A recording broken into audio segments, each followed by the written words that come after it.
मासूमियत भरे पुराने दौर में अलमारियों में अखबारात भी अंग्रेजी के बिछाए जाते थे कि इनमें मुकद्दस किताबों के हवाले नहीं होते। छोटी से छोटी कोताही पर भी कोई ना कोई सुना सुनाया खौफ आड़े आ जाता था।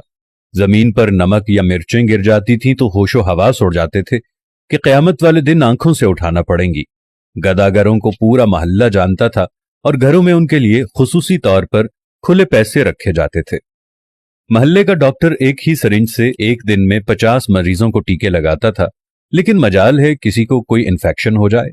यरकान या शदीद सरदर्द की सूरत में मौलवी साहिब माथे पर हाथ रखकर दम कर दिया करते थे और बंदे भले चंगे हो जाते थे।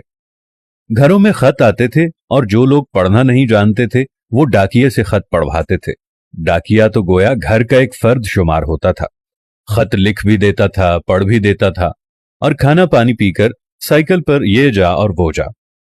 इम्तिहानात का नतीजा आना होता था तो नस्रुम मिनल्लाहि व फतहुन करीब पढ़कर घर से निकलते थे और खुशी खुशी पास होकर आ जाते थे। ये वो दौर था जब लोग किसी की बात समझकर ओके नहीं ठीक है कहा करते थे। मौत वाले घर में सब महल्लेदार सच्चे दिल से रोते थे और खुशी वाले घर में हकीकी कहकहे लगाते थे। हर हमसाया अपने घर से सालन की प्लेट साथ वालों को भेजता था और उधर से भी प्लेट खाली नहीं आती थी। मीठे की 3 ही अक़साम थी, हलवा, जर्दा चावल और खीर। आइसक्रीम दुकानों से नहीं, लकड़ी की बनी रेड़ी से मिलती थी जो म्यूजिक नहीं बजाती थी। गली गली में साइकिल के मैकेनिक मौजूद थे। जहां कोई ना कोई महल्लेदार कमीज का कोना मुंह में दबाए पंप से साइकिल में हवा भरता नजर आता था। न्याज बढ़ती थी तो सबसे पहला हक बच्चों का होता था। दूध के पैकेट और दुकानें तो बहुत बाद में वजूद में आईं। पहले तो लोग भैंसों के बाड़े से दूध लेने जाते थे। गुफ्तगू ही गुफ्तगू थी, बातें ही बातें थीं, वक्त ही वक्त था। गलियों में चारपाइयां बिछी होती थीं। महल्ले के बाबे हुक्का पी रहे होते थे और पुराने बुजुर्गों के वाकयात बयान कर रहे होते थे।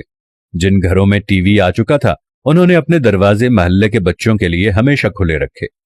मट्टी के लेप की हुई छत के नीचे चलता हुआ पंखा सख्त गर्मी में भी ठंडी हवा दिया करता और फ्रिज के बगैर भी मटके और सुराहियों का पानी ठंडा रहता था। फिर अचानक सब कुछ बदल गया। हम कदीम से जदीद हो गए।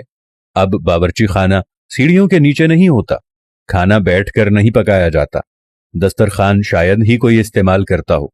मंजन से टूथपेस्ट तक के सफर में हमने हर चीज बेहतर से बेहतर कर ली, लेकिन पता नहीं क्यों इस कदर सहूलतों के बावजूद हमें घर में एक ऐसा डब्बा जरूर रखना पड़ता है जिसमें डिप्रेशन, सरदर्द, ब्लड प्रेशर, नींद और विटामिन्स की गोलियां हर रोज मौजूद होती हैं।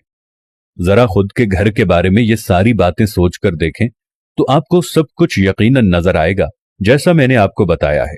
आखिर ऐसा क्यों है? क्यों हम अपने बेसिक किस्म की जिंदगी से हटते चले जा रहे हैं?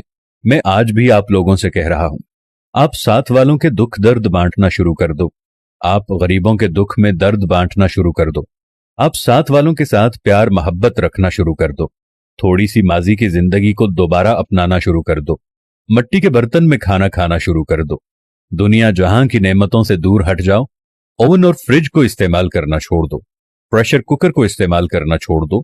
अपनी जिंदगी को सादगी की तरफ ले जाओ तो आपके घरों में रखा हुआ ये दवाइयों का डब्बा भी पहले की तरह यहां से गायब हो जाएगा। खुदावंद से दुआ है कि देखने वालों को सेहत कामिला और आजिला अता फरमाए। आमीन सुम्मा आमीन या रब्बल आलमीन।